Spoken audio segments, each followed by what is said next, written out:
Turns out, when your husband's guy's trip to Paris includes lingerie purchases from agent provocateur, either his bros have gotten really experimental, or you're about to become the star of a French farce you never auditioned for. I'm June Ramsey, and I pride myself on my organizational skills. I can coordinate a 500-person corporate conference blindfolded, juggle 17 vendors while simultaneously sweet-talking a bridezilla out of releasing doves indoors.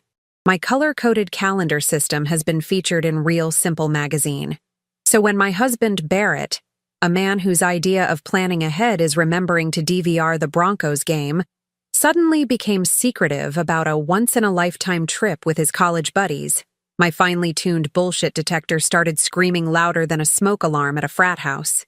It started small, Barrett leaving his phone face down everywhere. Barrett suddenly interested in learning French on Duolingo. This man who refused to say gracias at our local Mexican restaurant because he claimed, "They're in America now. They should speak English." Barrett practicing pronunciation in the bathroom mirror at 2 a.m. like he was auditioning for Emily in Paris, the midlife crisis edition. "To a belle," he'd whisper to his reflection, and I'd think, "Belle of the ball is about to become belle of the divorce court, buddy." The official story? Spring break trip to Paris with Chad, Marcus, and Trey, his Sigma Chi brothers from CU Boulder who I'd met exactly twice in 8 years of marriage, both times at tailgates where they'd called me Barrett's ball and chain while shotgunning Coors Light.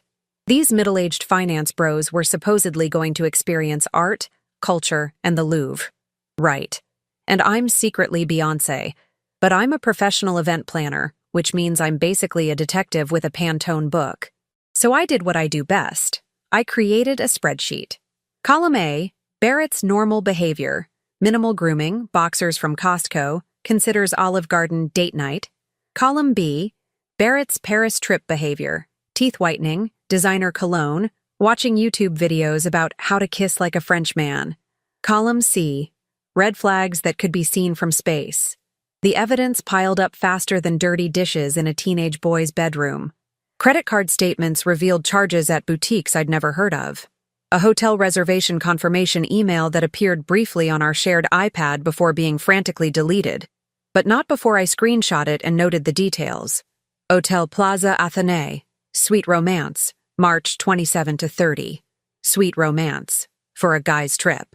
Unless Chad, Marcus, and Trey had suddenly become very close, someone was lying harder than a rug at Home Goods.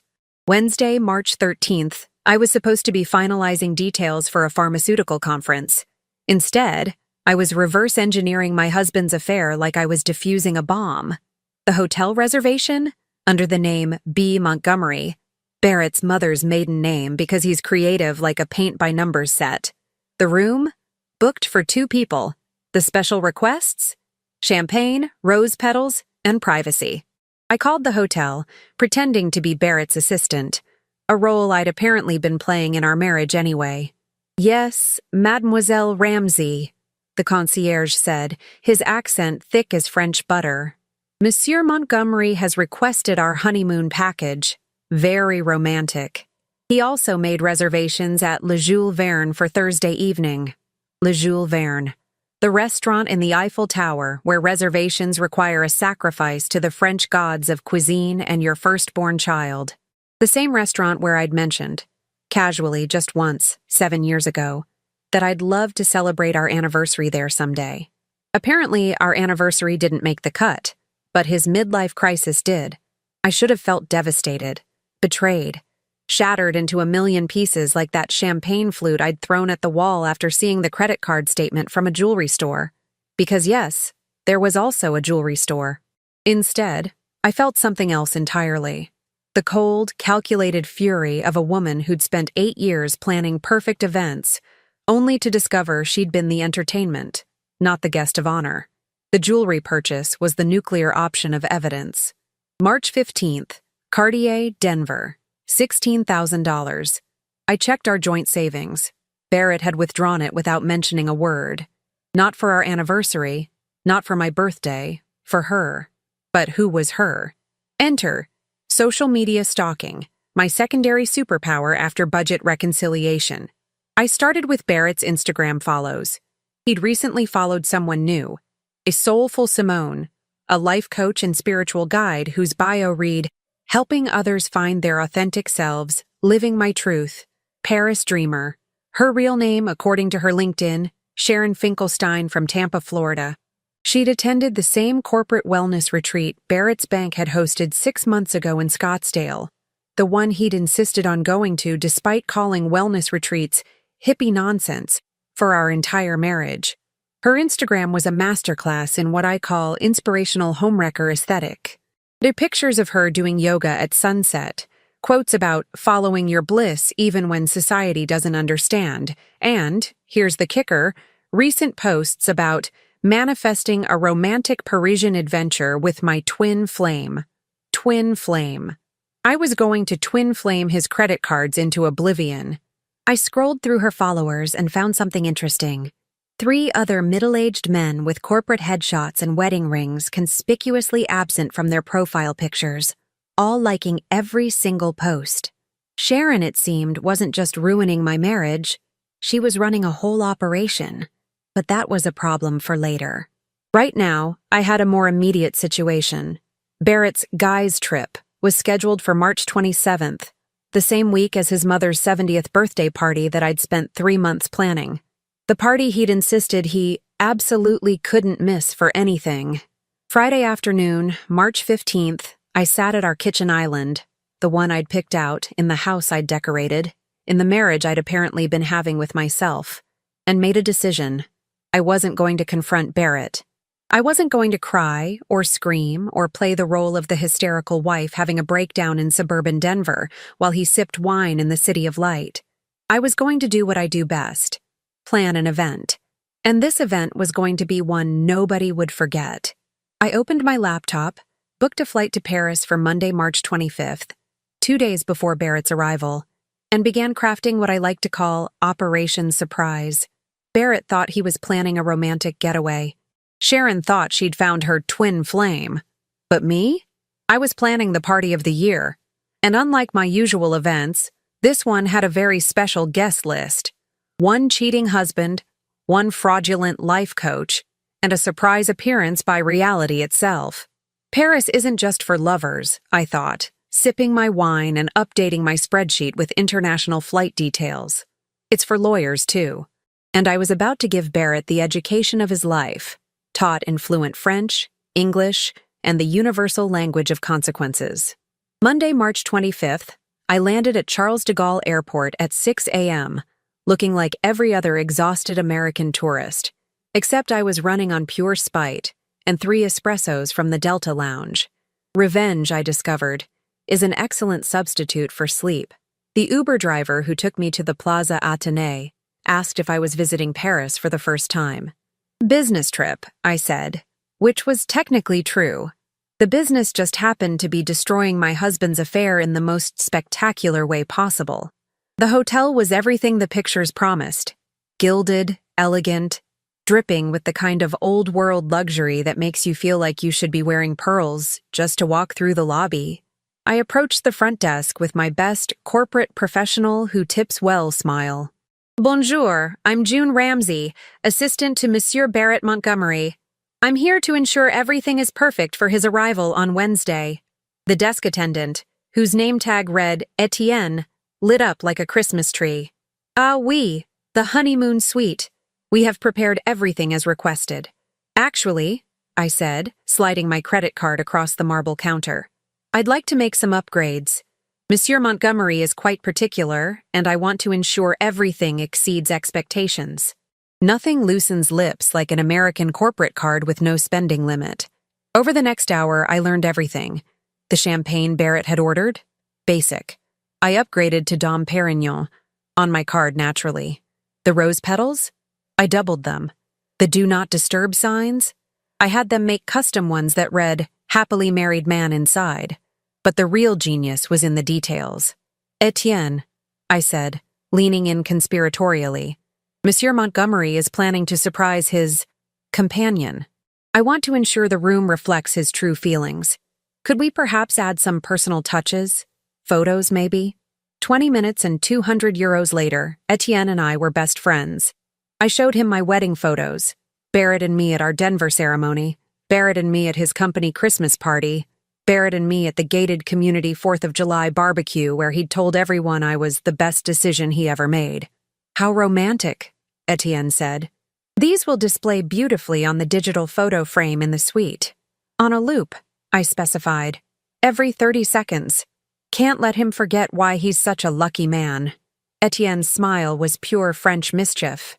Madame, I think perhaps you are not the assistant, non. I'm whatever I need to be, I said.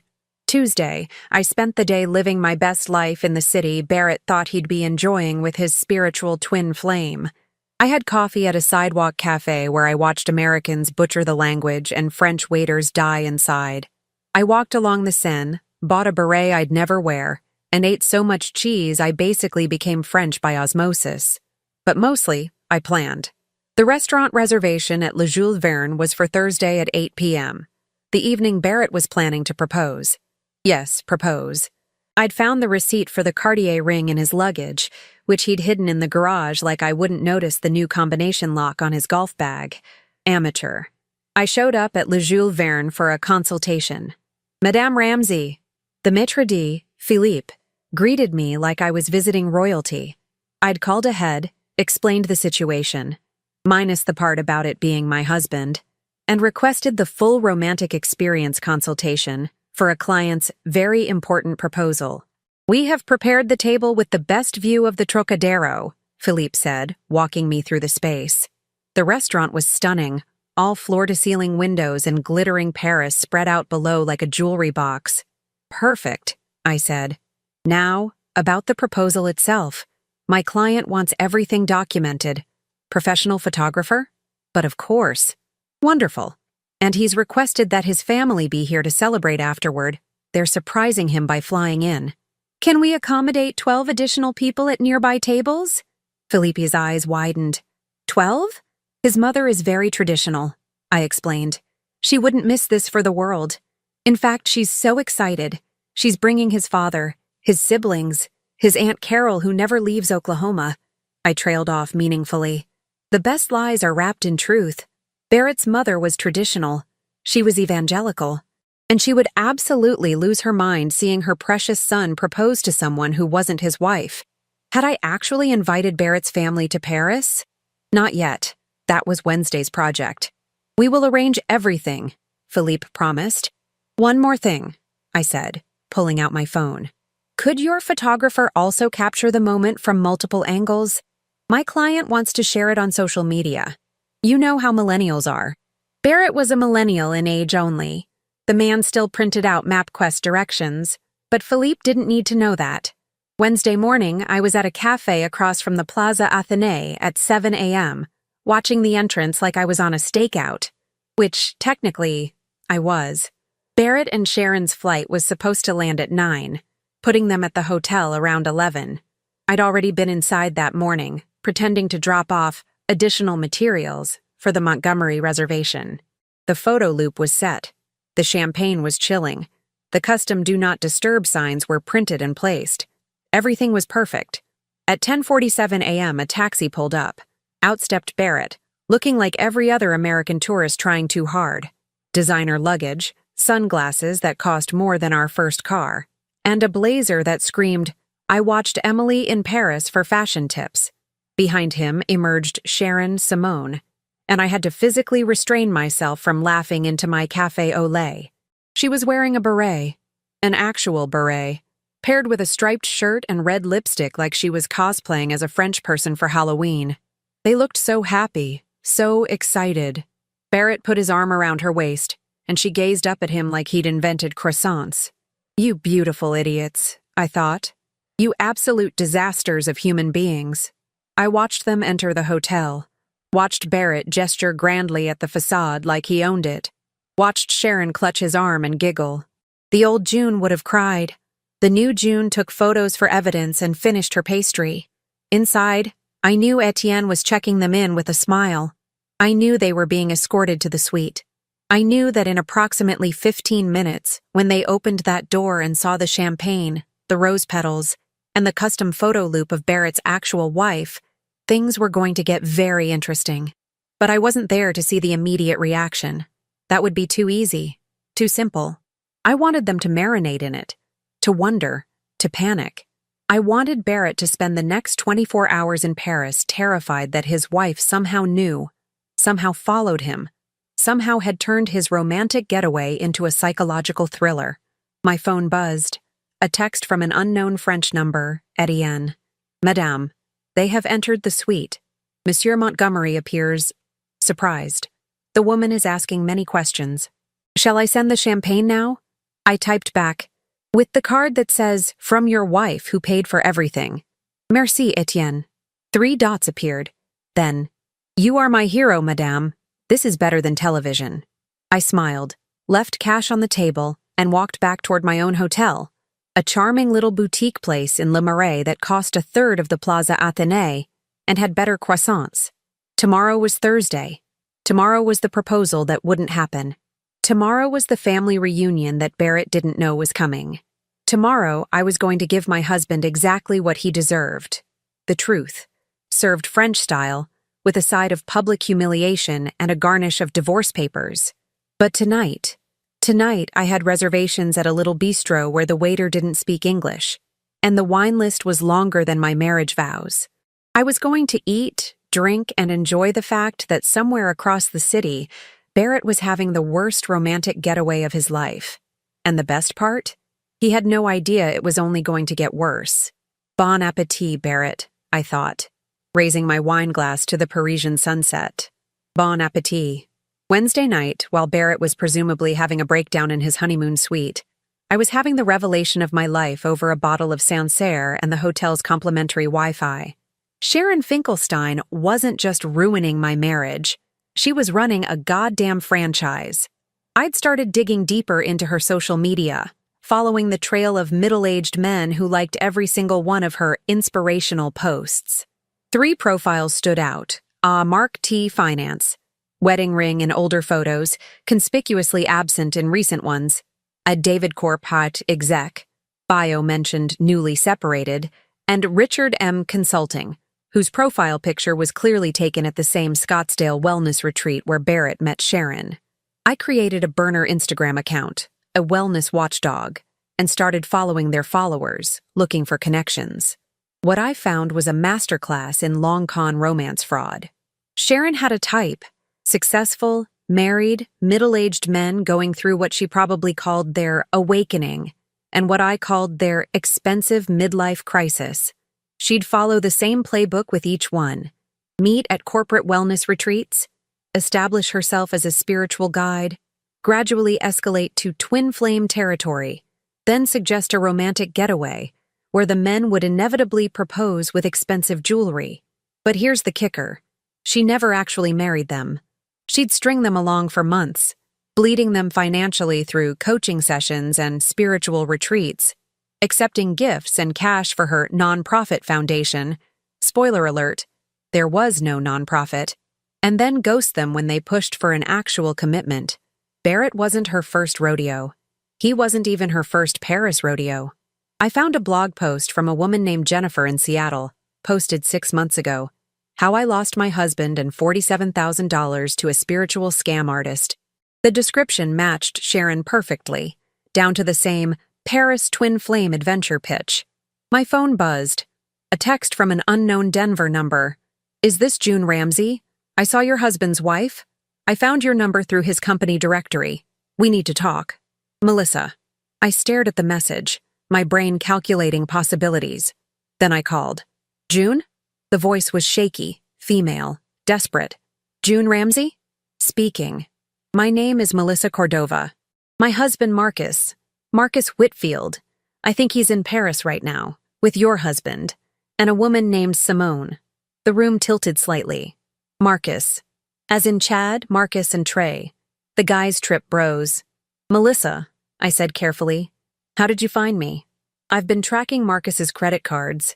He's staying at the same hotel as your husband. Different room, but same dates. And he's been talking to the same woman your husband has. I found her number in his phone, then found her Instagram, then found your husband in her followers, then... She was speed talking, the words tumbling out like she'd been holding them in for weeks. I called Barrett's office, pretended to be a client, got transferred to HR, said I needed to send a gift basket, and they gave me his home address directory listing, which had your name and— Melissa, I interrupted gently. Take a breath. Are you telling me Marcus is also having an affair with Sharon? Sharon? I thought her name was Simone? Sharon Finkelstein from Tampa. Simone is her spiritual persona. A long pause. Then, that bitch? I laughed. I couldn't help it. Yeah, that's one word for her. June, what are we going to do? And there it was. The question I'd been asking myself since Monday. What was I going to do? I had divorce papers ready. I had lawyers on retainer. I had evidence that would hold up in any Denver court. But this was bigger than just Barrett's betrayal. Melissa, is Marcus planning to propose to her? I found a jewelry receipt in his briefcase. Tiffany's, $22,000. Barrett bought from Cartier, $16,000. Another pause. Then Melissa said, voice steel cold, she's collecting engagement rings like Pokemon cards. And apparently our husbands are rare holographics, I said. Melissa, where are you right now? Denver, in my car, in a Target parking lot. I didn't know what else to do. I made a decision that would either be brilliant or catastrophic. How fast can you get a passport and pack a bag? What? There's a flight tomorrow morning. United, 8:15 a.m. I'll buy your ticket. We're going to Paris. We're what? Melissa. Sharon isn't just scamming our husbands. She's running an operation. And I'm willing to bet Marcus isn't the only other Mark. If we're going to burn this down, we need to burn it all down. Are you in? Silence. Then, I want the window seat. Done. After I hung up with Melissa, I made another call. This one to Barrett's mother, Patricia. June, sweetheart, how are you? Patricia Ramsey was many things. Evangelical, traditional, prone to forwarding chain emails about Jesus and liberal conspiracies. But she loved me. More importantly, she loved the idea of me, the good Christian wife who kept her son grounded and organized church socials. Patricia, I need to tell you something, and you're going to want to sit down. 15 minutes later, Patricia was booking flights for herself, Barrett's father Ronald, Barrett's younger sister Madison, and yes, Aunt Carol from Oklahoma, the same Aunt Carol who'd once told Barrett at Thanksgiving that marriage is a sacred covenant, and anyone who breaks it answers to God Almighty, and also me. June, honey, are you sure about this? Patricia's voice was shaking. Barrett wouldn't— He's not— Patricia, I have receipts. Literal receipts. Hotel confirmations. Jewelry purchases. And a reservation at the most romantic restaurant in Paris for tomorrow night, where he's planning to propose to another woman. The silence on the other end was arctic. Then, what time should we arrive at that restaurant? 8 p.m. I'll text you the address. Dress nice. It's the Eiffel Tower. June, Patricia said, voice now pure maternal fury. I raised him better than this. I know you did. That's why you need to see it for yourself. After Patricia hung up, presumably to call prayer chains and pack her most judgmental church outfit, I opened my laptop and drafted an email to the two other women from Jennifer's blog post comments section who'd mentioned similar experiences with a spiritual coach named Simone. Subject: the twin flame fraud. Let's talk. My name is June. My husband is currently in Paris with Sharon Finkelstein, aka Simone. I believe she scammed your husband's partners too. I'm in Paris now with evidence and a plan. If you want justice, reply to this email. We're taking her down. I hit send and stared at my phone. This had started as personal revenge, a wife teaching her cheating husband a lesson, but it was becoming something bigger, something that felt almost righteous. My phone buzzed again. Etienne. Madame, Monsieur Montgomery has been to the front desk 3 times asking about unauthorized room modifications. He seems très upset. The woman is demanding they change hotels. This is the best entertainment we have had in months. I smiled and typed back, don't let them change. Tell them the entire hotel is fully booked due to a convention. Be very apologetic. With pleasure. Also, a woman named Melissa Cordova called asking about you. I gave her your number as instructed. Was this correct? Perfect. Etienne, You're going to get the best Yelp review of your life. Madame, I do not need Yelp. I need you to write a book when this is finished. Thursday morning, I met Melissa at Charles de Gaulle. She was exactly what I expected. Put together, professional, running on coffee and rage. We hugged like old friends, two women united by betrayal and frequent flyer miles. I can't believe I'm in Paris for this, she said as we shared a taxi into the city. I can't believe we're going to pull this off, I replied. What's the plan? I pulled out my tablet, opened my signature color-coded spreadsheet. Tonight at Le Jules Verne, Barrett is proposing to Sharon. His entire family will be there, sitting at nearby tables, watching the whole thing unfold. You and I will be there too, but Sharon won't recognize us. We'll be at the bar, recording everything. And Marcus? Does he know Barrett's family is coming? No. Barrett told him it was just the two of them and their dates tonight. Perfect. So Marcus will be blindsided too. 2 proposals, 1 scam artist, 12 angry family members, and video evidence that's going to viral on every platform from TikTok to the evening news. Melissa stared at me. You're terrifying. I'm thorough, I corrected. There's a difference. June? Yeah? Thank you. For this. For not letting me face this alone. I squeezed her hand. We're not alone anymore. And after tonight? Sharon's going to wish she'd stuck to actual spiritual coaching instead of romance fraud. My phone pinged. An email replied to my twin flame fraud message. I'm Rachel from Chicago. Simone took my ex-husband for $63,000. I have documentation. What do you need? Another ping. Jessica? Austin? Same woman, different retreat. I want in. What's the plan? I showed Melissa the messages. We're not just exposing Sharon to our husbands. We're exposing her to everyone. How? I smiled. Melissa, have you ever heard of the hashtag #CheerParisPayback? No. You will. By tomorrow morning, the entire internet will. Tonight was going to be spectacular. Thursday, March 28th, 8 p.m.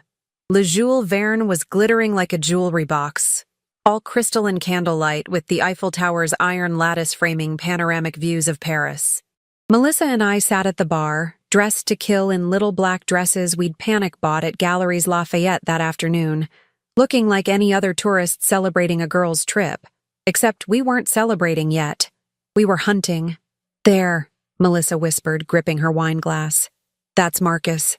I followed her gaze to a table by the window where Marcus Whitfield, tall, graying, wearing a blazer that screamed, I'm having a midlife crisis but make it European, was pulling out a chair for Sharon, who was wearing a white dress that was frankly insulting in its bridal implications.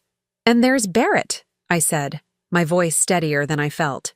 My husband appeared from the restroom, looking nervous and sweaty despite the restaurant's perfect temperature control.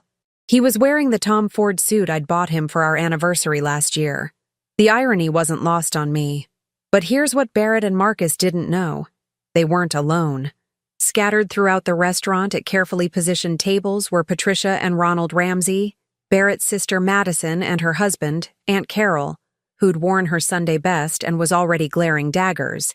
And, in a twist I'd orchestrated that morning, Melissa's parents, who she'd convinced to surprise Marcus with a Paris visit. Everyone was in position. Everyone had their phones ready. And everyone was about to get a show they'd never forget. Philippe, the maitre d', caught my eye from across the room. I nodded. Showtime. Sharon was midway through what appeared to be a very animated story. Probably something about manifesting abundance or finding your authentic self. When the first surprise arrived, a violinist appeared at their table, playing something romantic and French. Sharon's face lit up like a slot machine hitting jackpot. Barrett looked like he might vomit, but he was committed now. He reached into his pocket. Marcus, at the same moment, also reached into his pocket. Melissa grabbed my arm. Oh my God, they're both proposing simultaneously, I finished. Sharon's about to have a very interesting problem. Barrett knelt first. The restaurant went quiet. The kind of manufactured quiet where everyone pretends not to watch while absolutely watching. Sharon? He began, voice shaking. You've awakened something in me. You've shown me what it means to live authentically, to follow my bliss, to— Sharon, Marcus interrupted, also kneeling, apparently not reading the room. You are my twin flame, my soul's purpose, my— Sharon's face cycled through confusion, panic, and rapid calculation in approximately 3 seconds. She looked between the two men, both holding ring boxes, both proposing, and I watched in real time as her scam collapsed like a soufflé. Both of you, this isn't— she stammered. That's when Patricia Ramsey stood up. Barrett James Ramsey. Her voice could have shattered the crystal. The entire restaurant turned. What in the name of our Lord and Savior Jesus Christ do you think you're doing? Barrett's face went from nervous sweaty to death pale. Mom? Don't you mom me. You stand up right now.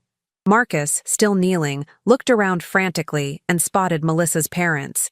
Mr. and Mrs. Cordova? What are we doing?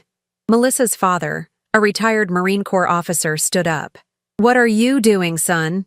Aunt Carol stood up next, clutching her purse like a weapon. I did not fly 6 hours in economy to watch my nephew disgrace his marriage vows in front of the Eiffel Tower. Madison was filming on her phone. Other diners were filming. The violinist had stopped playing and was just standing there, bow frozen midair. Sharon tried to run. She actually tried to run. But Philippe had positioned waiters at every exit, and she made it approximately 6 feet before a server blocked her path with a dessert cart. Mademoiselle, Philippe said smoothly, your table has not yet received the bill. That's when I stood up. Melissa stood up with me. We walked over to the disaster unfolding at the window table like we were approaching a car accident in slow motion. Hi, honey, I said to Barrett. Funny meeting you here. Barrett's mouth opened. No sound came out. He looked like a computer trying to process too much information at once and blue screening. June? He finally whispered. What? Oh, sweetie, I said, voice dripping with the same condescending tone he'd used every time I'd suggested marriage counseling. Did you think I wouldn't notice? I'm an event planner. This is literally what I do. Coordinate complex logistics. You just made it easier by using our shared credit card. Marcus was staring at Melissa. Mel? You knew? We both knew, Melissa said. And we both planned this. Together. Sharon was backing toward the window now, trapped between the table and 43 floors of empty air. This is a misunderstanding. I'm a spiritual guide. These men sought my counsel for their personal growth. Cut the shit, Sharon, I said. Or should I call you Simone? Or Sharon Finkelstein from Tampa? Or whatever name you're using for your next mark. I pulled out my phone, opened my email, and started reading. Jennifer from Seattle lost her husband and $47,000. Rachel from Chicago lost her marriage and $63,000. Jessica from Austin. How do you— Sharon's spiritual guru mask was cracking, revealing something desperate underneath. They emailed me, all of them. Because apparently, you've been running this scam for 3 years, hitting corporate wellness retreats, targeting married men going through midlife crises, and bleeding them dry before ghosting.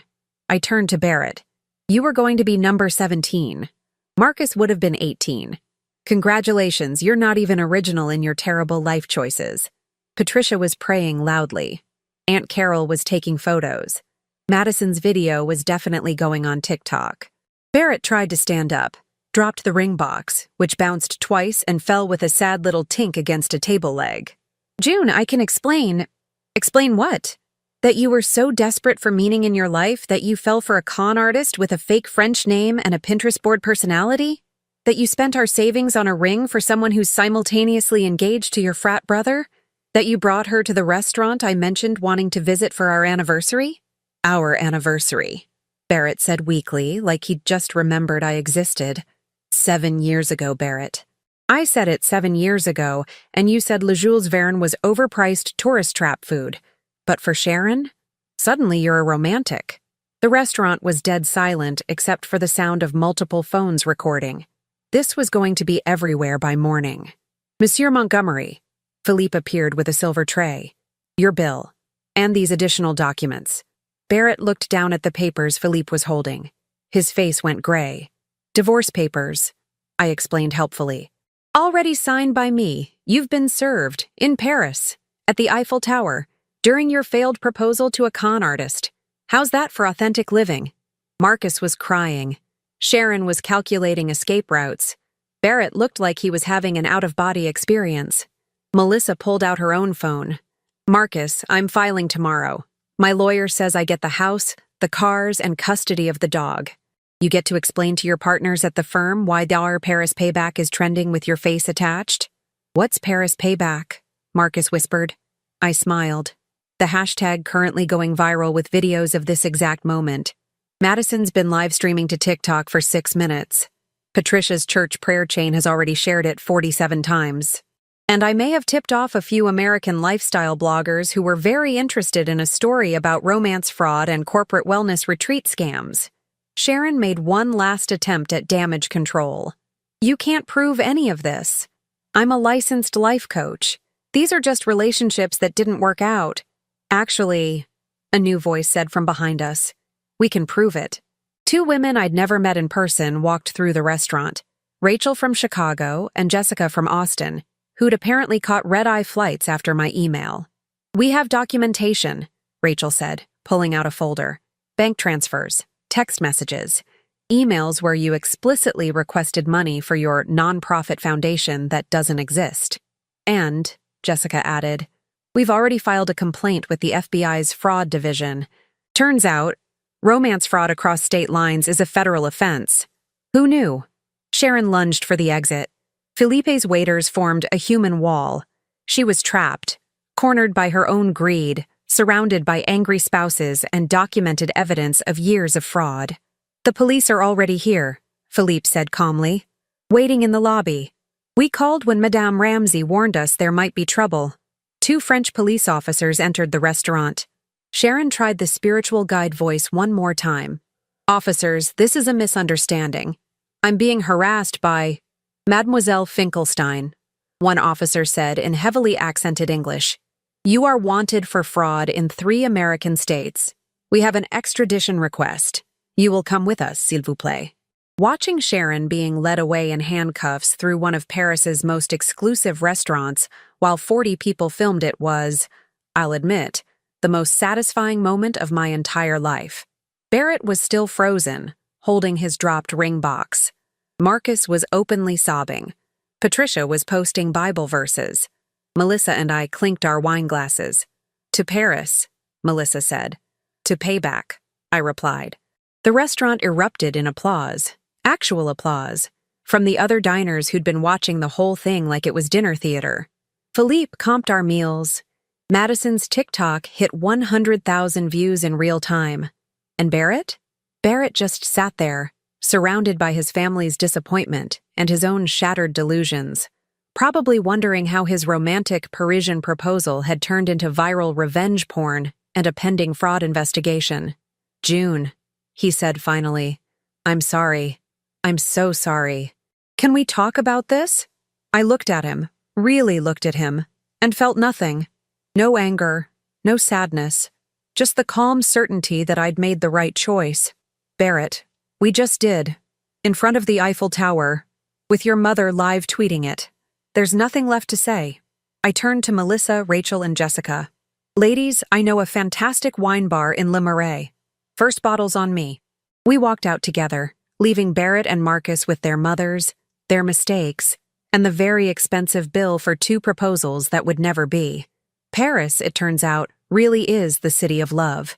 You just have to love yourself first.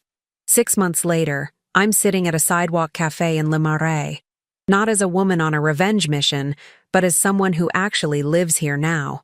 Funny how life works out when you stop accepting the bare minimum and start demanding what you deserve. The Tour's Paris payback video hit 23 million views across platforms. Madison's TikTok alone got 8.7 million, spawning countless reaction videos, think pieces about romance fraud, and even a Dateline NBC special titled The Twin Flame Trap. I've been interviewed by Good Morning America, The Today Show, and somehow ended up as a case study in a Harvard Business School course on ethical failure in corporate wellness culture. Sharon Finkelstein, is currently serving 18 months in federal prison for wire fraud, with civil suits pending from 11 different victims. Turns out, when you scam people across state lines and document everything via email and Venmo, the FBI gets very interested. Her nonprofit foundation was a shell company in Delaware, and she'd pulled in over $340,000 over 3 years. Rachel, Jessica, and I started an actual nonprofit helping romance fraud victims navigate legal systems and rebuild their lives. We call it Authentic Recovery. A little on the nose, maybe, but Sharon would have hated it, which makes it perfect. Barrett? Barrett learned that viral humiliation in the age of social media is forever. His bank quietly asked him to resign after clients started requesting different account managers. Apparently, the guy who got exposed proposing to a con artist at the Eiffel Tower isn't great for confidence in financial planning. Last I heard through Madison, he's working at a smaller firm in Colorado Springs and going to therapy twice a week. Patricia makes him attend church every Sunday. Aunt Carol still won't speak to him. The divorce was finalized in 72 days. Turns out, when you have video evidence of attempted bigamy and your lawyer is very motivated, things move quickly. I got the house, which I promptly sold. I got half of everything else, which was substantial enough to fund my new life. And I got something more valuable, the certainty that I'd never again be someone's backup plan. Marcus and Melissa are also divorced. She got everything she wanted in the settlement. Plus, Marcus has to explain to their daughters, when they're older, why Daddy made headlines for the Paris proposal disaster. Melissa moved to Austin, started a consulting firm with Jessica, and they're thriving. We have a group chat called the Twin Flame Survivors Club, where we share wine recommendations and laugh about how we used to think we were the problem. As for me, I transferred my event planning skills to the international market. Turns out, American corporate clients love hiring someone with a viral success story, even if that success was orchestrated revenge. I've planned conferences in Barcelona, product launches in Amsterdam, and a truly insane wedding in Santorini. I speak conversational French now, the real kind, not the Duolingo fantasy Barrett was living. And yes, I'm seeing someone. His name is Laurent. He's a corporate attorney I met through the Sharon fraud case, and he thinks the entire Paris payback story is hilarious. He also thinks I'm brilliant, beautiful, and deserving of actual effort, which is apparently what happens when you date someone who isn't having a midlife crisis.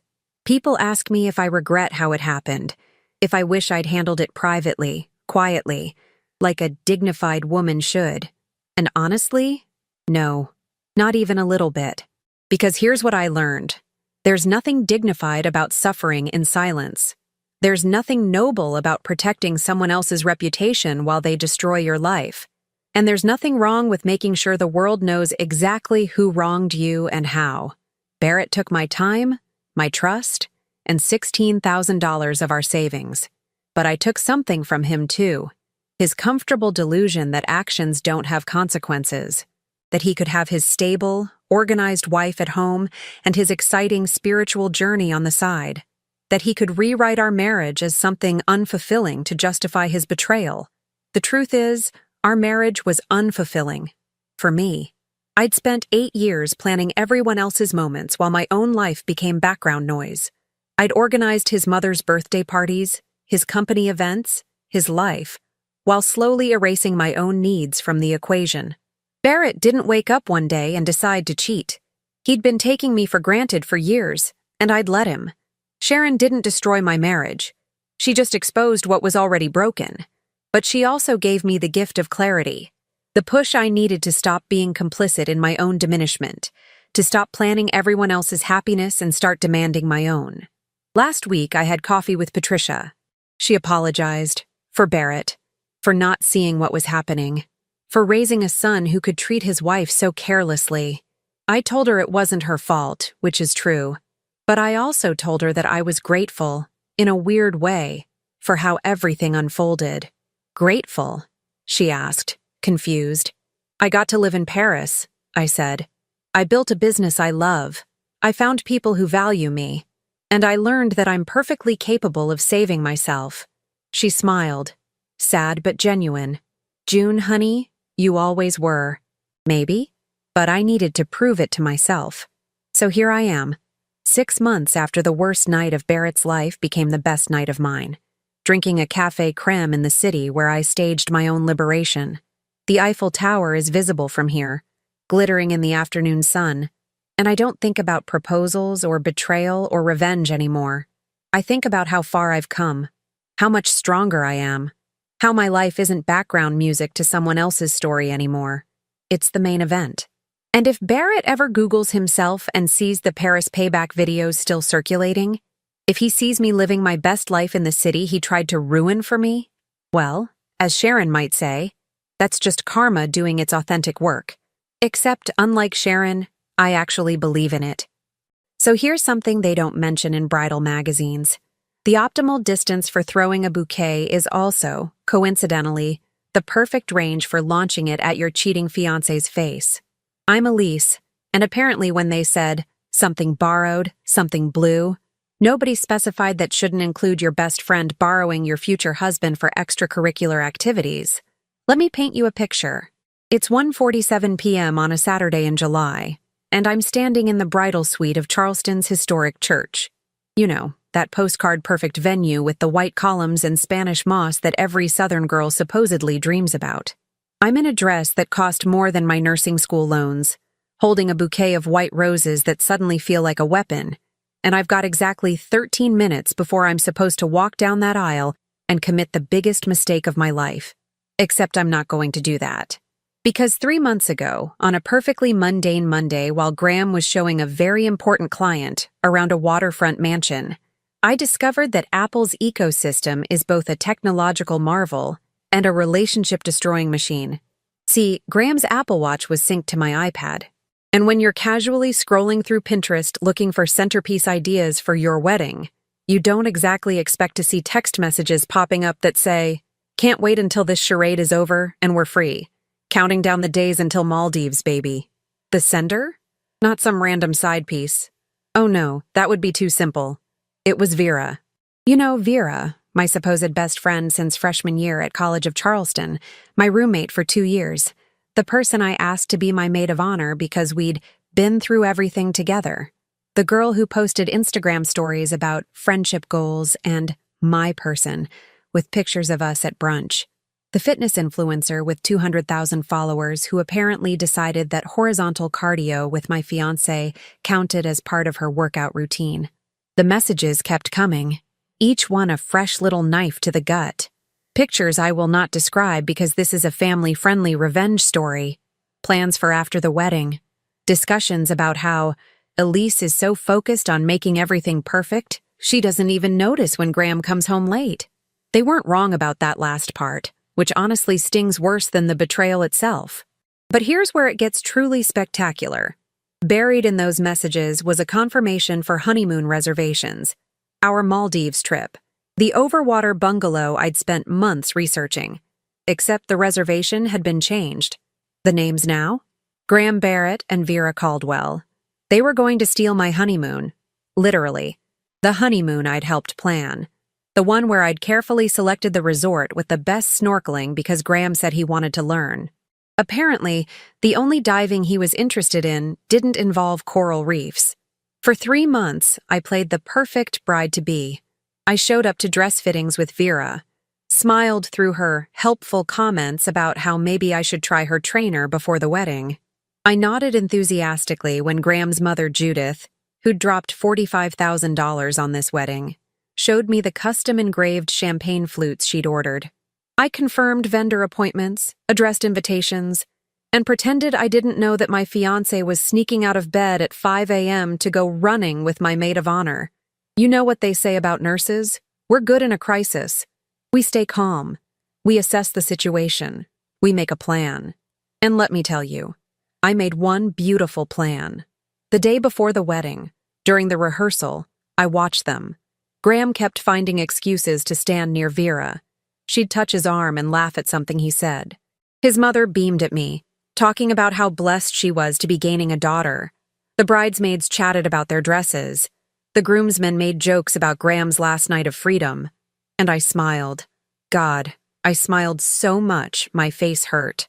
That night, At the rehearsal dinner at Fleet Landing restaurant overlooking the harbor, Graham gave a speech, talked about how lucky he was, how he couldn't wait to spend forever with me, how I was his best friend and soulmate.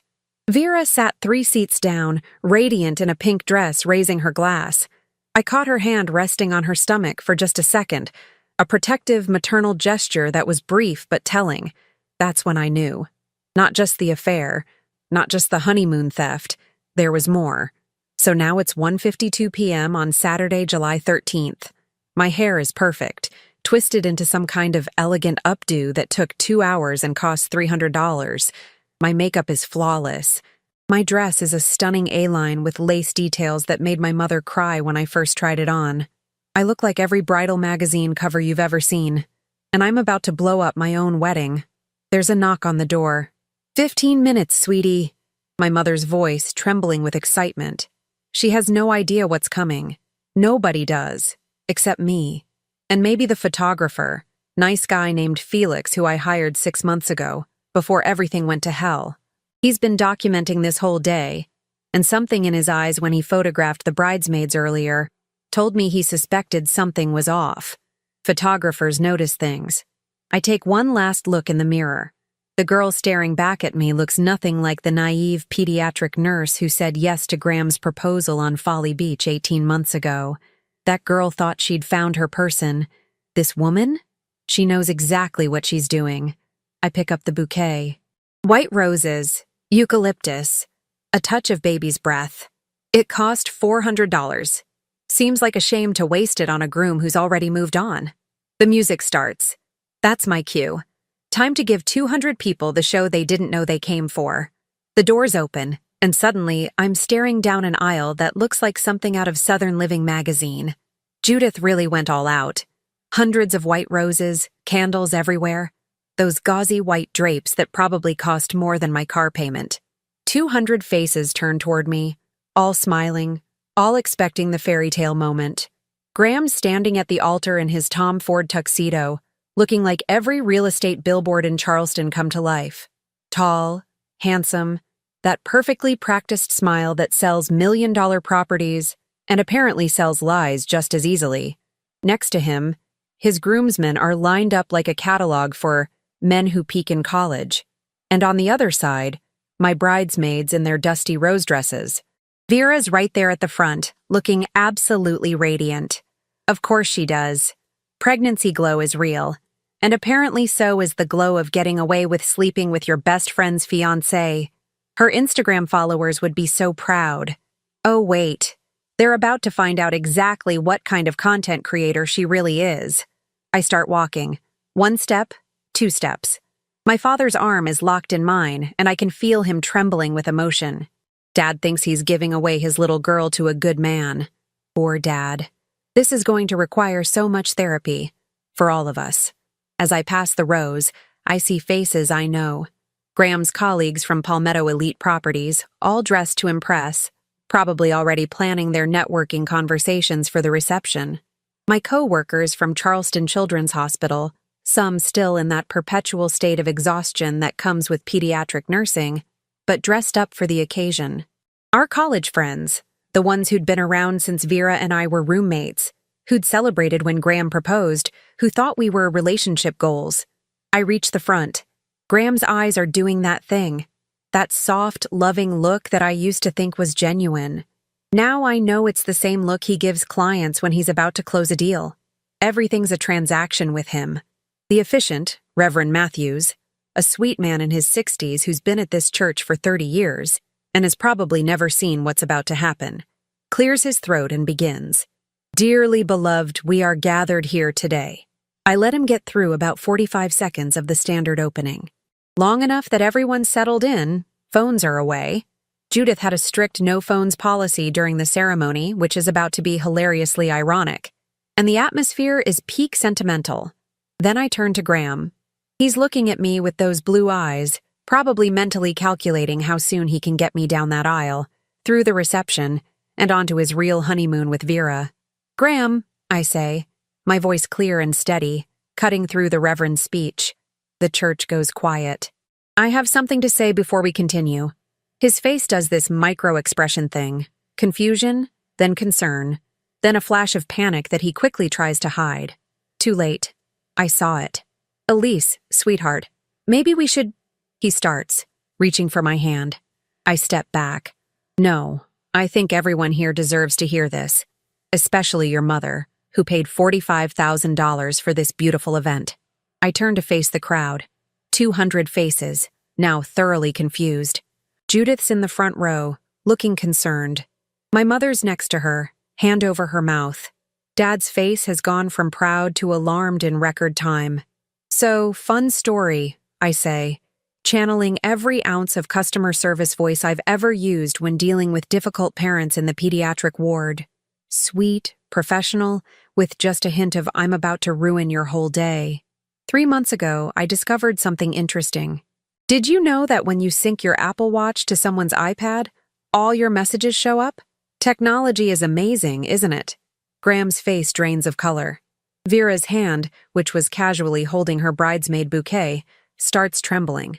The roses shake like there's a small earthquake happening in the front of the church. Graham has been having an affair, I continue, and the church erupts in gasps. With Vera, the gasps turn into full chaos. 200 people suddenly trying to process this information, turning to look at Vera, whose face has gone from pregnancy glow radiant to the color of old mayonnaise. Elise, this is not the time. Graham tries, his real estate voice kicking in. That smooth talking that probably works on clients who don't know he's a lying snake in an expensive suit. Oh, this is exactly the time, I say. Because here's the thing that really gets me. It's not just that you two were sneaking around for months. It's not just that you were doing it while I was picking out flowers and cake flavors and trying on dresses. It's that you literally changed the honeymoon reservations to your names.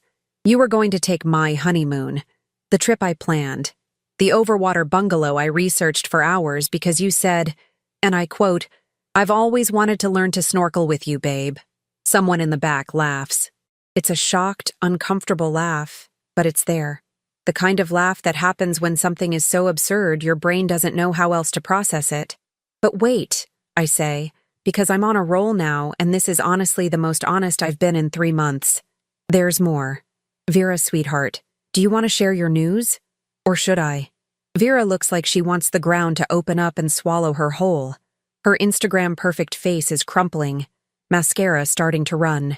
So much for waterproof. Graham steps forward. Elise, please, we can talk about this privately.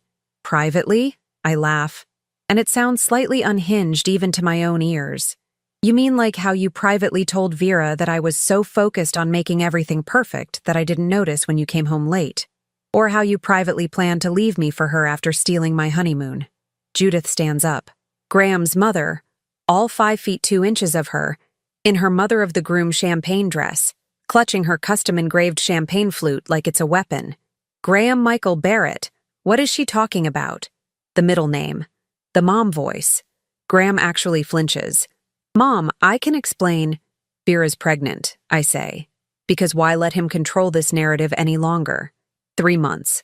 Which means the timeline of when this started is even worse than you think, Judith. They've been doing this since at least April. The church explodes. People are standing up. Someone's crying. I think it's one of Vera's sorority sisters, which is rich considering how many times I heard them gossip about other people's relationship drama. My bridesmaids look shell-shocked. The groomsmen are slowly backing away from Graham like he's contagious. And then Graham says the thing that makes this whole nightmare somehow worse. Elise, you have to understand. His voice cracks, and for a second I almost feel bad. Almost. Vera's pregnant. I had to do the right thing. I was going to tell you after the honeymoon. You would have understood. You're good with kids. You're a nurse. You get it. The right thing. This man. This absolute walnut of a human being. He cheated on me, got my best friend pregnant, stole my honeymoon plans, and now he's standing here telling me that marrying me while planning to leave me for her was the right thing, because I would have understood.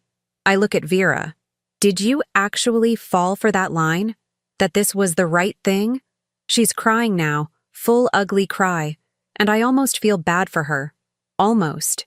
But then I remember every brunch where she asked invasive questions about my relationship, every time she accidentally touched Graham's arm, every Instagram story she posted about loyalty and friendship. I love him, Vera sobs. You don't understand, Elise. You were always so busy with work. He was lonely. I was just there for him.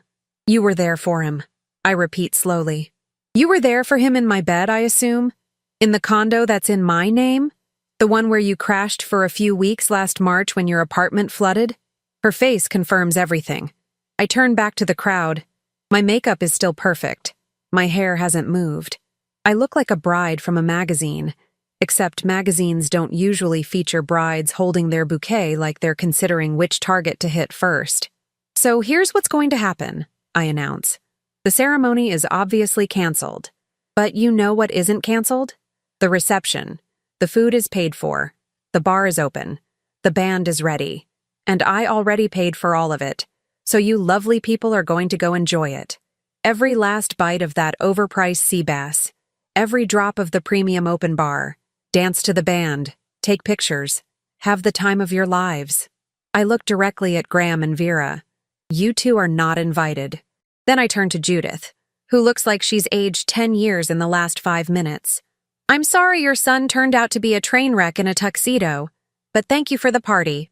And with that, I walk back down the aisle, bouquet still in hand, head held high, while 200 people sit in absolute stunned silence. Behind me, I hear Graham calling my name. I hear Vera sobbing. I hear the chaos erupting. I don't turn around. You know what's funny about walking out of your own wedding? The exit is a lot faster than the entrance. No slow march, no coordinated steps with your father, no pausing for the photographer. Just you, a designer dress, and the burning desire to get to the bridal suite before you lose your composure. I make it exactly 3 hallways before the adrenaline crashes and my hands start shaking. The bouquet drops to the floor. Those $400 roses scatter across the historic hardwood like expensive confetti. I lean against the wall, trying to remember how to breathe like a normal human and not like someone who just detonated their entire life in front of 200 witnesses. That was the most spectacular thing I've ever photographed, and I once covered a food fight at a governor's fundraiser. I look up.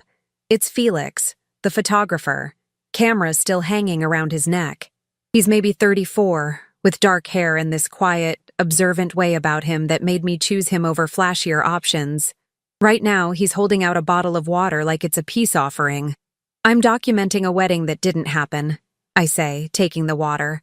Pretty sure that's not what you signed up for. Are you kidding? This is going in my portfolio under most honest ceremony ever. He sits down on the floor next to me, completely unbothered by the fact that his dress shirt might get dusty. For what it's worth, I suspected something 3 weeks ago during the engagement shoot. The way your fiancé kept checking his phone. The way your maid of honor kept looking at him when you weren't watching. I almost said something. Why didn't you? Because I'm a photographer, not a marriage counselor. And honestly, I figured if you didn't know, it wasn't my place. He pauses. But I saved all the photos. Every single one. Including the ones from today. All the reactions. Everything. They're yours if you want them. Something in my brain clicks. All of them? Every single one. He pulls out his camera, scrolling through. Including this beauty of your ex-fiancé's face when you mentioned the Apple Watch, and this one of Vera when you brought up the pregnancy. Oh, and this series of his mother looking like she's mentally calculating how to disown her son. Felix, I interrupt, an idea forming. How would you feel about doing me a favor that's technically legal but definitely petty? He grins. I'm listening. 20 minutes later, I'm back in the bridal suite. Door locked, shoes off, phone in hand. My bridesmaids have been banished to the reception. They tried to check on me, but honestly, I need space from their shocked faces and useless platitudes. It's just me, Felix, and a plan that's either brilliant or junk grounds for a restraining order. First order of business. I log into Vera's Instagram. Now, before you judge me, she gave me her password 2 years ago when she was on vacation and needed me to post her content schedule. The password was Graham 2019, which, in hindsight, should have been a red flag the size of Texas. She never changed it because Vera, for all her influencer savvy, is shockingly bad at basic security. Her account is pristine. Carefully curated photos of her doing yoga poses on the beach, green smoothie bowls, motivational quotes in that insufferable font all influencers use, sponsored posts for athletic wear companies. The most recent post from this morning, a photo of her in the bridesmaid dress with the caption, "So honored to stand beside my best friend on her special day. Bridesmaid, duties, friendship, goals. Love is in the air." The comments are full of her followers gushing about how beautiful she looks, asking about her skincare routine, wondering if she's ever going to settle down herself. Oh, the irony is delicious. I look at Felix. Ready? I was born ready for this level of chaos. I create a new post. Felix has helped me select the perfect photo. A shot from earlier today, right before the ceremony, where Vera is touching Graham's arm and they're both smiling at each other. It's subtle enough that you might miss it in a casual scroll, but once you know what you're looking for, it's damning. Felix is a genius with a camera. The caption I write takes me 15 minutes to perfect. Sometimes the hardest workouts aren't physical, they're emotional. Today I learned that honesty is more important than maintaining an image. I've been having a relationship with someone who was committed to someone else. That someone was my best friend's fiancé. I'm pregnant. The wedding didn't happen. I'm sorry to everyone involved, and I'm especially sorry to Elise, who deserved so much better. This account will be going private while I figure out my next steps. To my sponsors, I understand if you need to cut ties. I made choices that don't reflect the values you hired me to represent. Accountability. Your mistakes were made. No excuses. That's surprisingly mature, Felix says, reading over my shoulder. Oh, I'm not done. I post it, then immediately change her password so she can't delete it. Then I send the new password to her phone with a message. You wanted to be transparent on social media. Here's your chance. The new password is in your email. You have 24 hours before I make it public. Choose wisely. My phone immediately starts blowing up. Text messages from numbers I don't recognize, probably people who were at the ceremony. Missed calls from my mother, my sister, even some of my coworkers. But the message I'm waiting for comes through 10 minutes later. Graham. Elise, please, we need to talk. This is insane. You're being irrational. Me. Irrational is thinking I'd marry you after you got my best friend pregnant. But let's talk about rational. How rational was it to put the Maldives resort in both your names? Did you think I wouldn't find out? Graham. That was Vera's idea. She insisted. I was going to cancel it. Me. When? After you came back from my honeymoon with her? The typing bubbles appear and disappear 3 times. He's got nothing. Felix is scrolling through his camera, organizing files. So what's the actual plan here? Public humiliation is great and all, but you seem like you're building towards something bigger. He's right. The Instagram post is just the opening act. What I haven't told anyone, not my parents, not my bridesmaids, not even Felix until right now, is what else I discovered in those Apple Watch messages. Graham didn't just cheat on me, I say slowly, pulling up a folder on my phone. Screenshots, dozens of them. He's been running a side scheme through his real estate company. Nothing illegal exactly, but definitely unethical. He's been inflating property appraisals for his high-end clients, taking kickbacks, and basically manipulating deals in ways that would get him fired and blacklisted if anyone found out. Felix whistles low. And you have proof? Screenshots of messages, bank transfers, everything. I've been collecting evidence for 2 months, ever since I found the first message about it buried between his love notes to Vera. I look at him. I was going to confront him after the wedding, maybe suggest marriage counseling, try to work it out like an idiot. But now? Now you're going nuclear. Now I'm going nuclear, I confirm. Judith paid for this wedding, $45,000. Graham makes good money, but not drop $45K on a party money. His mother dipped into her retirement savings for this because he convinced her it was important, that he was marrying the love of his life, that I was worth it. And she just watched him admit he got someone else pregnant. Exactly. So here's what's going to happen. I'm going to that reception. the one I told everyone to enjoy. And I'm going to have a quiet conversation with Judith.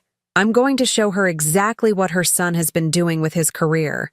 And then I'm going to let her decide what to do with that information. Felix leans back against the wall. You're scary. Has anyone ever told you that? I work in pediatric emergency care. Parents lie to me every single day about how their kid got hurt, what medications they're on, whether they've been keeping up with treatments. You learn to read people. You learn to collect evidence. You learn that sometimes the nice approach doesn't work, and you need to bring out the big guns. My phone buzzes again. This time it's Vera. What did you do? My account is blowing up. Change the password back right now. Me. You wanted to be an influencer. Congrats. You're trending. Fitness influencer fails is already starting. I silence my phone and stand up, smoothing down my wedding dress. Felix stands too, camera ready. One more favor, I say. I need you to document the reception. Not the normal pretty shots. The real stuff. Judith's face when I talk to her. Graham if he shows up. Vera's meltdown when she checks her phone. All of it. You're building a case. I'm building a new life. One where I don't get manipulated by pretty real estate brokers with nice smiles and flexible morals. I pick up what's left of my bouquet, a few roses that survived the drop. Plus, I paid for this party. Might as well enjoy it. Felix opens the door for me. For the record, Graham's an idiot. Anyone who would cheat on someone who plans revenge, this methodically deserves everything coming to him. Felix, are you flirting with me at my failed wedding reception? I'm documenting the moment. What you do with that information is entirely up to you. We walk down the hallway toward the reception venue. I can hear music playing. The band is actually performing, which means at least some people took me up on the offer to stay and enjoy the party. The chaos in the church probably only added to the entertainment value. Right before we enter, I check Vera's Instagram one more time. The post has been up for 30 minutes. It has 847 comments and counting. Her follower count is dropping in real time. 195,000, 194,500, 193,800. Some of the top comments. Wait, what? This is the wildest thing I've ever seen on this app. Girl, no amount of green smoothies can fix this mess. The tea is scalding. Her best friend's fiancé? At the wedding? This is insane. One comment from what appears to be a brand account. We'll be in touch regarding our sponsorship agreement. This does not align with our values. Perfect. I put my phone away, take a deep breath, and push open the doors to the reception. Time for Act 2. The reception venue looks like something out of a magazine spread that will never get published because the couple imploded before cutting the cake. White linens, centerpieces with more roses than a flower shop, uplighting that makes everything look soft and romantic. About 150 people are still here. Apparently, drama and an open bar are more appealing than going home early on a Saturday. The energy is absolutely unhinged. People are clustered in groups, whispering frantically, looking at their phones. Some are actually eating. The filet mignon and sea bass I selected 3 months ago when I still thought I had a future with Graham. The band is playing jazz standards like nothing happened, because professionals are professionals, and they're getting paid either way. I spot Judith immediately. She's sitting alone at what was supposed to be the parents' table, still clutching that champagne flute, staring into the middle distance like she's trying to comprehend how her afternoon went from, "My son is getting married," to, "My son is a lying cheater with a pregnant mistress." I walk over, Felix trailing behind at a respectful distance, camera discreetly documenting everything. My bridesmaid dress train swishes behind me like I'm some kind of avenging angel in overpriced tulle. "Judith," I say softly, sitting down next to her, "can we talk?" She looks at me, and her eyes are red. She's been crying, which makes me feel terrible for approximately 3 seconds, before I remember that her son is the reason we're all in this mess. "Elise, I am so sorry. I had no idea. If I had known—" "I know you didn't," I interrupt gently. "You're not the one who needs to apologize, but there's something else you need to know. About Graham. About his job." Her face shifts from devastated to confused. "His job? What does Palmetto Elite have to do with any of this?" I pull out my phone, opening the folder of screenshots I've been collecting. Graham hasn't just been lying about Vera. He's been running a scheme at work, inflating property appraisals, taking kickbacks from contractors, manipulating deals. Nothing technically illegal, but extremely unethical. The kind of thing that would get him fired immediately if his bosses found out. I show her the messages. Screenshots of Graham texting with contractors. Bump the appraisal by $50K, we split the difference. Messages to clients. I have an appraiser who's very flexible with valuations. Bank transfers to an account that isn't his primary checking. Judith's face goes through several emotions: shock, disbelief, anger, and finally, a cold resignation that's honestly scarier than any of the others. How long have you known? She asks quietly. 2 months. I found these messages the same day I found out about the affair. I was going to, I don't know. I thought maybe we could work through it.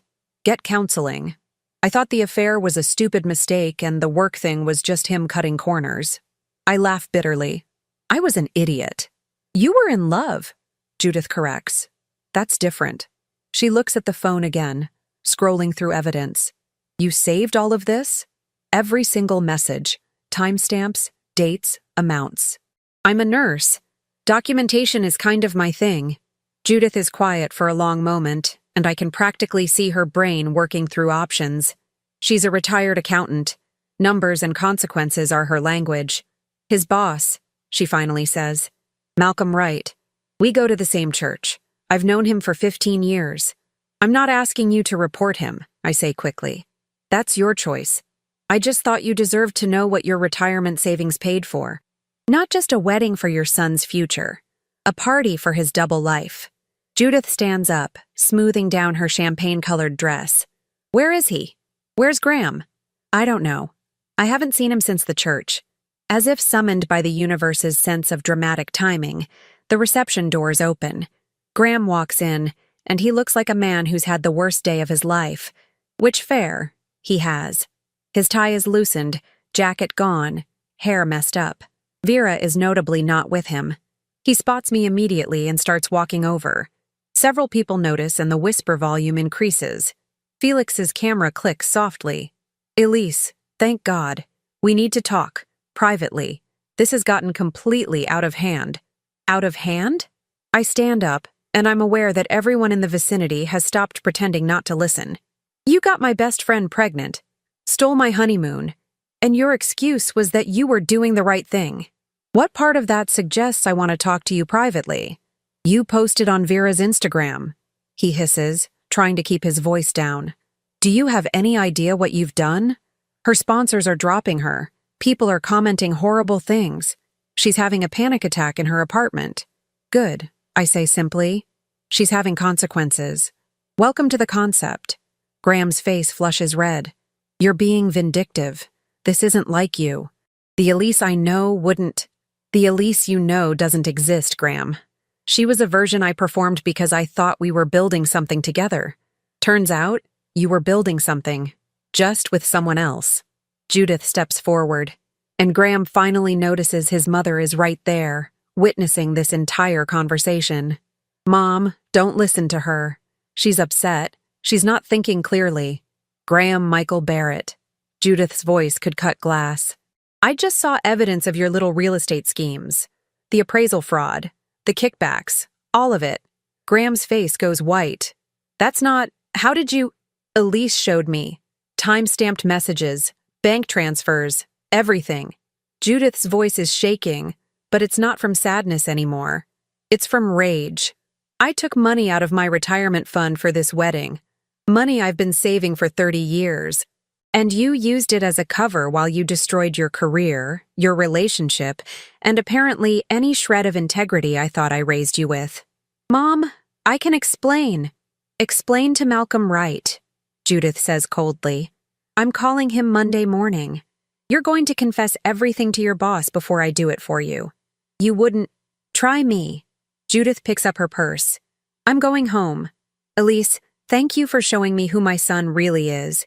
I'm sorry it cost you so much to find out yourself. She walks out, and the silence she leaves behind is deafening. Graham turns on me, and for the first time, I see genuine panic in his eyes. You vindictive. Do you have any idea what you've just done? That's my career, that's my reputation. That's everything I've built. No, I correct. That's everything you destroyed. I just documented it. This isn't over, Elise. You think you've won? You've just made this so much worse for yourself? Actually, Felix interrupts, stepping forward with his camera. It's very much over. I photographed this entire conversation, time-stamped, with audio from the camera's video function, including the part where you just essentially confirmed the fraud your mother mentioned. Graham looks at Felix like he's seeing him for the first time. Who the hell are you? The photographer you hired? Well, that Elise hired. Turns out I'm very good at my job. Felix gives him a cheerful smile that's absolutely savage. Say cheese. Graham looks between us, realizes he's completely cornered, and does the most predictable thing possible. He storms out, knocking into a waiter carrying champagne glasses on his way. The crash is spectacular. Glasses everywhere. Champagne soaking into the white linens. The room erupts in whispers again. My phone buzzes. It's a text from a number I don't recognize. This is Malcolm Wright, from Palmetto Elite Properties. Judith Barrett just called me. I need to speak with you about Graham. Are these allegations true? I look at Felix. Is it petty to feel satisfied right now? If it is, we're both terrible people. But I'm okay with that. I text Malcolm back. Yes, I have documentation. Available Monday if you'd like to see it. His response is immediate. Monday, 9 a.m. My office. Graham is suspended pending investigation as of right now. I show Felix the message. He grins. That's one career destroyed. What about the other? I ask, checking Vera's Instagram again. Her follower count is now at 178,000 and dropping. The comment section is absolutely brutal. Someone's made a meme using one of her motivational quotes overlaid on a picture from today. It's already been shared 2,000 times. Another notification. 3 different brands have publicly announced they're ending their partnerships with her. One of them posted a statement about values and integrity that's basically a professionally worded version of, "We don't want to be associated with this mess." My bridesmaid Sarah approaches cautiously. Elise, are you okay? Honestly, I'm fantastic. Is the bar still open? Yeah, everyone's kind of just staying. This is the wildest thing that's ever happened in Charleston social circles. People are texting their friends to come. Perfect. Tell the bartender the next round is on Graham's tab. Oh wait, I paid for everything. I laugh, and it sounds slightly manic. Tell them the next round is on me. Everyone who stayed gets to witness karma in real time. Sarah hugs me. You're insane, and I'm here for it. Over the next hour, the reception turns into the strangest party I've ever attended. People are eating, drinking, dancing, but instead of celebrating a wedding, they're basically attending the social funeral of Graham Barrett and Vera Caldwell. Someone starts a hashtag, Elise Revenge. It trends locally within 30 minutes. Felix stays by my side, documenting everything. At some point, he stops being just the photographer and becomes my partner in this absolute circus. You know, he says as we watch people dance to a Motown cover, I've photographed 43 weddings. This is the first one where the bride ended up better off without the groom. The day's not over yet, I say. For all I know, Graham's going to show up with lawyers or something equally dramatic. Let him try. Felix raises his glass, champagne that was supposed to toast my marriage, to dodging bullets disguised as bouquets. I clink my glass against his. And to photographers who document the evidence. Speaking of which, he says, pulling out his camera. Smile. This one's for you. Not for anyone else. Just a reminder that you survived today. I smile. A real one. Not the fake bride smile I've been wearing for months. Felix takes the photo, then shows it to me. I look strong. Tired, definitely. Still in the wedding dress that cost too much. But strong. I'm keeping that one, I say. It's already yours, he replies. Everything from today is yours. Every photo, every video, every moment. You paid for it after all. My phone buzzes one more time. It's from Vera. Please, please take down the post. I'm losing everything. My career is over. I have a baby coming. Please, Elise. I'm begging you. I look at the message for a long time. Then I text back, you should have thought about that before you decided my fiancé was part of your fitness routine. The password is Being Accountable 2025. Change it yourself. Or don't. Your choice. I send her the new password, then block her number. Felix watches me do it. Merciful, but still savage. I'm a nurse, I say. I help people, but I don't enable them. She made her choices. Now she gets to live with them. The band starts playing I Will Survive, and the irony is so perfect that several people start laughing, including me. Felix holds out his hand. Want to dance at your own non-wedding reception? I take it. Why the hell not? And we do. In the middle of the venue, surrounded by people who came to see a wedding and got a revolution instead, I dance in my wedding dress with the photographer who documented my freedom. Best reception ever. 6 months later, and I'm sitting in my condo, the one that's still entirely in my name, drinking coffee and scrolling through the weirdest Instagram notifications I've ever received. Apparently, revenge stories have a surprisingly long shelf life on the internet. Someone found the photos from that day and made them into a How to Handle a Cheating Fiancé tutorial. Another person wrote a think piece about modern wedding culture and accountability. There's even a podcast episode about it titled The Bride Who Said No, A Story of Boundaries and Bouquets. The attention was overwhelming at first. Then it became amusing. Now it's just background noise. White noise, except instead of rain sounds, it's strangers on the internet arguing about whether I was justified or too harsh. Too harsh. That's my favorite critique. As if discovering your fiancé's second life and choosing not to marry him anyway is somehow the unreasonable part of this story. Let me catch you up on where everyone landed, because closure is important, and I'm petty enough to enjoy knowing exactly how the dominoes fell. Graham.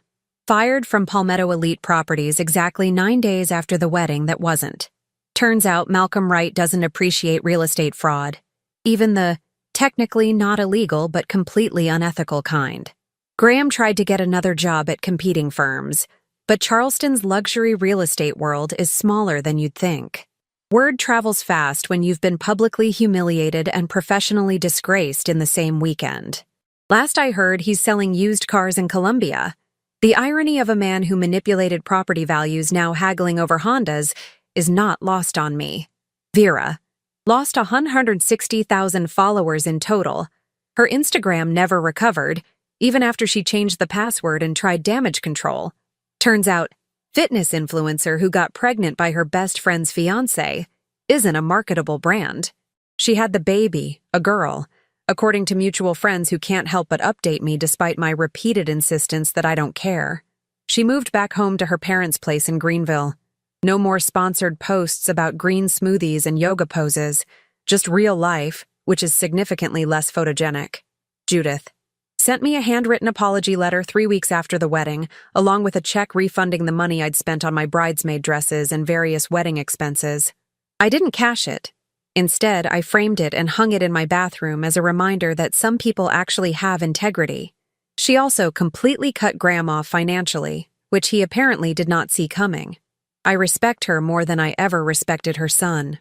My parents took about 2 weeks to process everything, then took me out for the most expensive dinner Charleston offers and told me they were proud of me for knowing my worth. My mother cried, but in a good way.